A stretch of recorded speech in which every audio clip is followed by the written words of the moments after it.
Le XVIIe siècle fut le siècle de l'expansion du commerce maritime international. Anglais, Français, Espagnols, Portugais et Hollandais se concurrencent alors sur les océans pour le contrôle des voies maritimes de commerce et l'accès aux ressources mondiales. C'est le point d'origine du processus de mondialisation. Un processus qui ne cessera de se développer jusqu'à atteindre notre époque actuelle. Les véritables fondements de notre société moderne sont donc à aller chercher dans les événements historiques et juridiques du XVIIe siècle, liés au développement du commerce international. Le monde anglo-saxon, avec la création de la Royal Navy et la constitution de la Compagnie des Indes orientales, va finir par dominer cette période et largement dépasser les autres puissances européennes maritimes.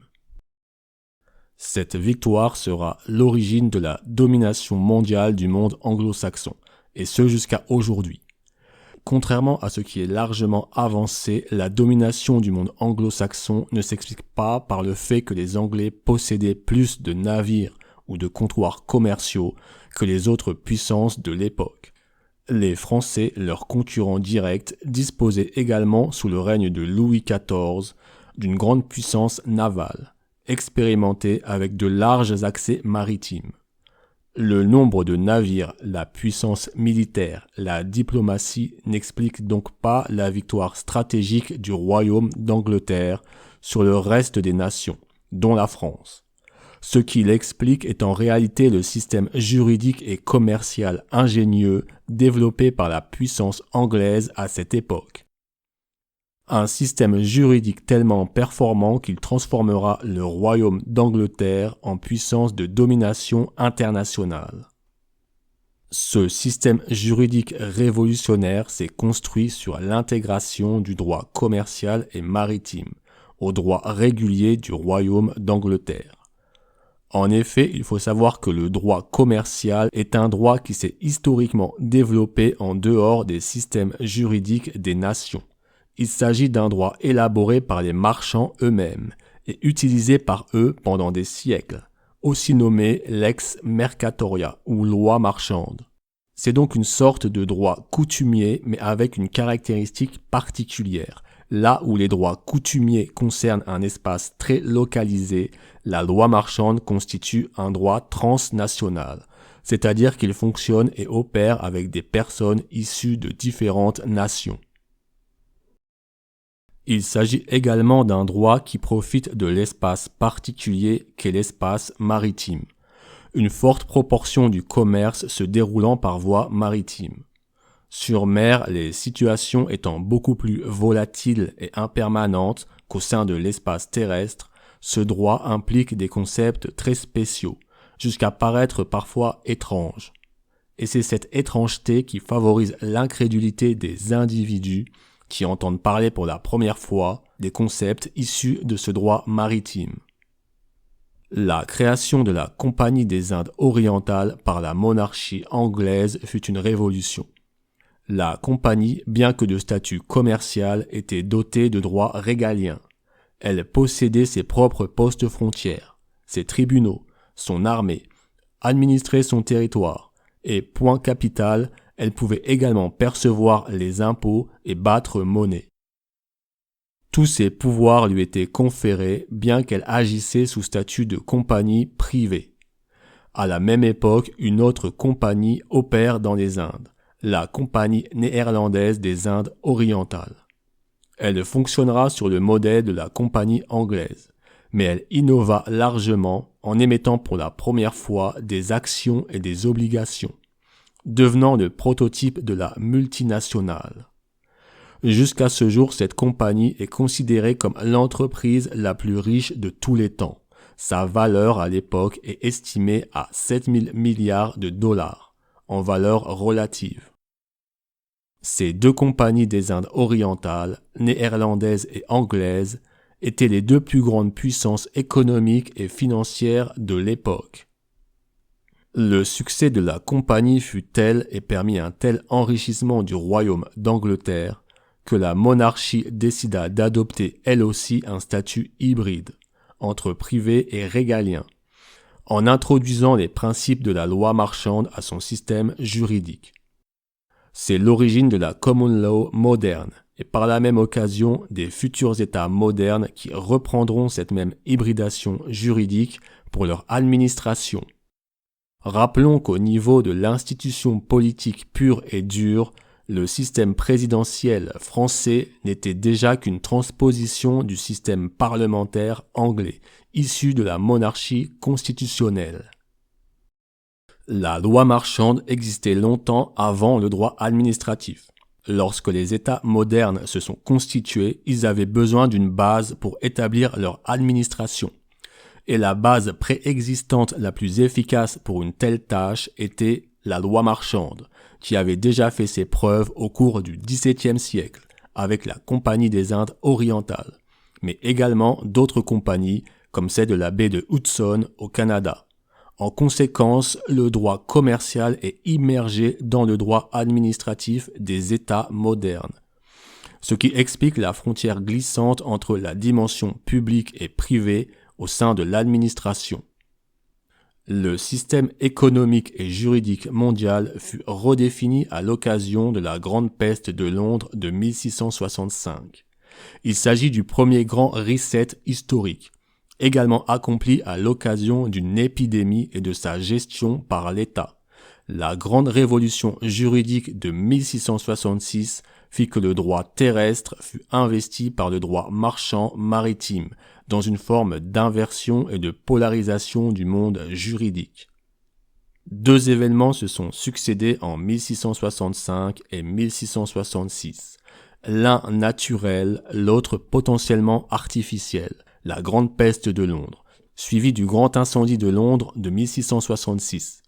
Ces événements historiques méconnus seront pourtant à l'origine d'une révolution juridique silencieuse, qui aura fondamentalement impacté l'identité de chaque citoyen jusqu'à aujourd'hui.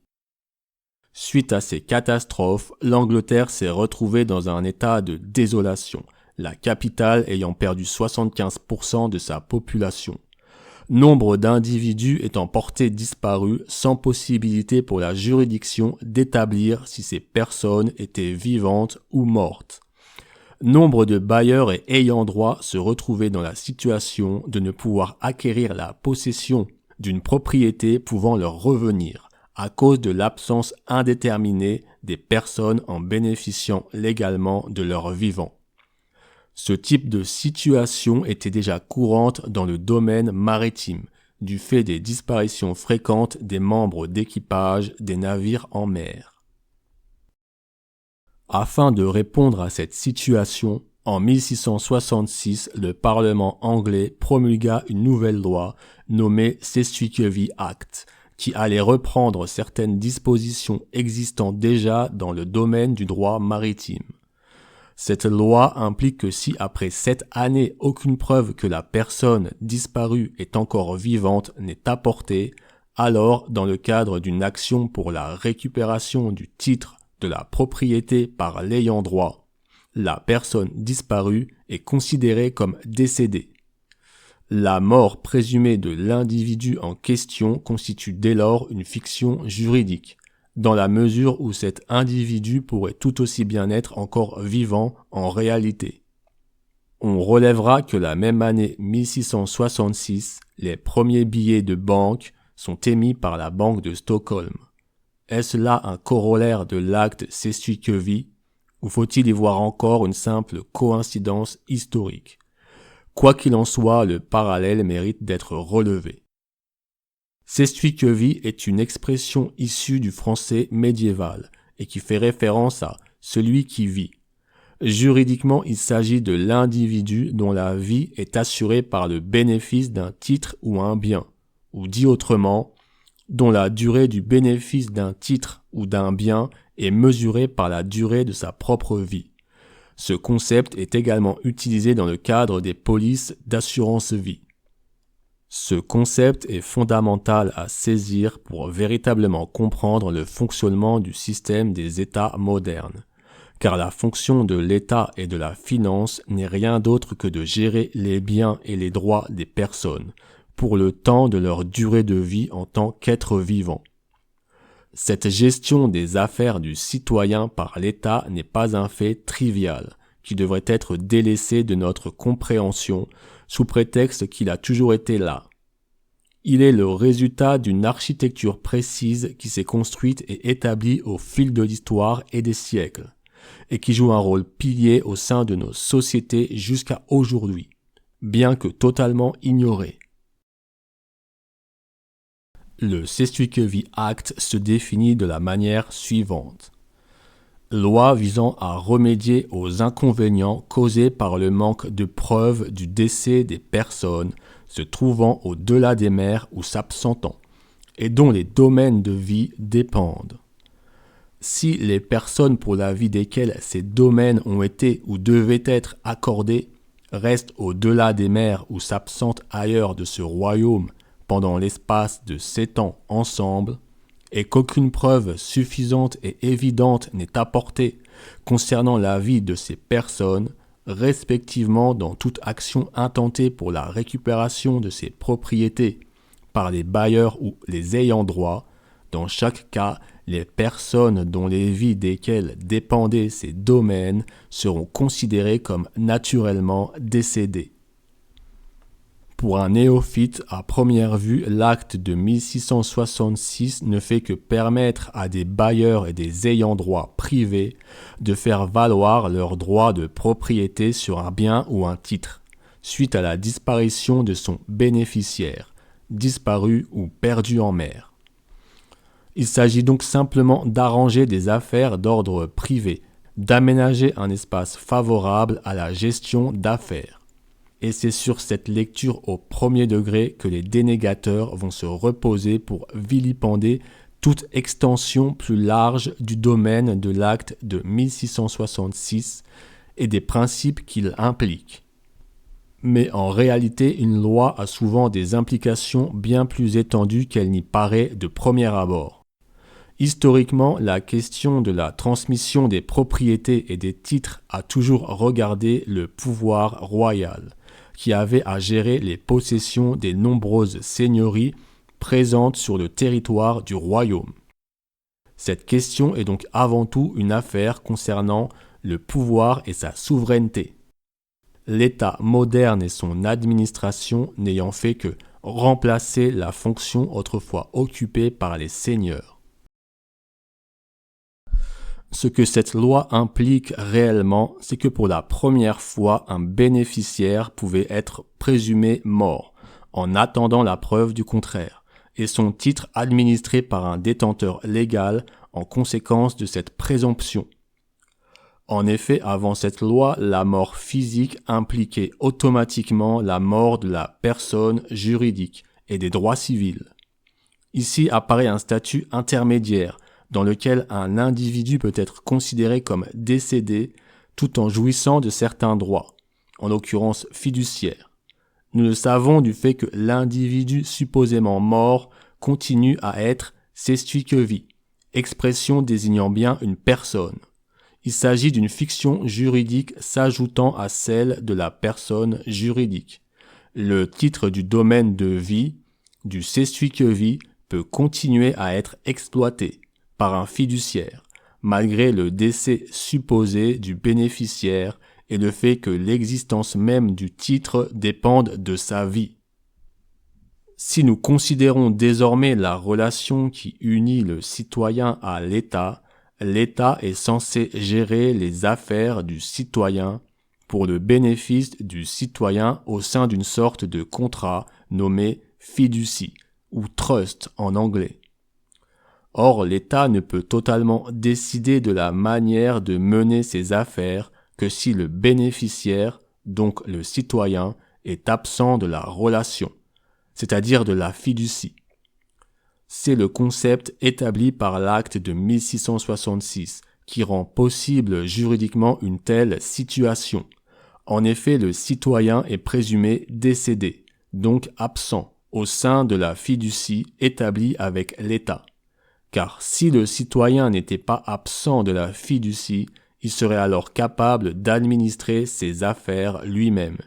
L'État ne serait alors plus qu'un serviteur aux ordres du véritable bénéficiaire et détenteur légitime du titre, le citoyen. À un moment du processus historique de l'État moderne, le pouvoir avait donc intérêt à élaborer l'impuissance juridique du citoyen au sein de la fiducie, ce dernier étant son bénéficiaire et titulaire légitime. Ainsi, avec le concept de la présomption de décès, le citoyen n'est pas le réel bénéficiaire au sein de la fiducie, car seul l'État décide de ce qu'il pourvoit au bénéfice du citoyen, en tant que détenteur du titre légal. En d'autres termes, le citoyen se trouve dans une sorte de mise sous tutelle par l'État, alors gestionnaire de ses affaires, car l'État sait mieux ce qui est bon pour lui. Cette situation qui est celle de tout citoyen au sein des États modernes est tellement normalisée que personne ne se pose la question de ce qui y a amené. Aujourd'hui, nombre de citoyens demandent davantage de démocratie et vont jusqu'à prendre des risques réels pour cela. Mais ils continuent pourtant à ignorer ces connaissances et principes fondamentaux qui exposent leurs véritables conditions citoyennes et leurs relations à l'État.